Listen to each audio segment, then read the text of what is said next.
Hey everybody, it's Neon. Check out what I have here. It's the MK2489, but it is a bunch of balloons, but they are like cow balloons. So let's check these out. I guess it comes in, this is like the bags that I use for my food saver, but okay, so then these are the balloons. We'll take it out and we'll blow one up and see how they look.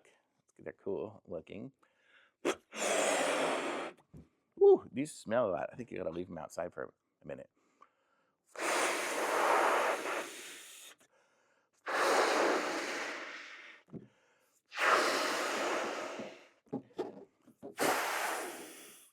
Well, that's what it looks like here. I don't know if it's a globe or a cow. I don't know. It might be kind of. It looks like kind of globe or cowish. Ooh, man, it's got like that smell of petroleum smell or whatever. But it's really kind of cool looking. It looks nice. I'm gonna blow these up and let's tie this one off. And that comes with maybe 30 or so. I don't know, but this is what the balloon looks like.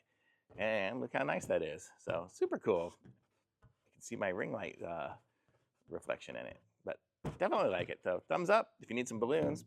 These are nice ones.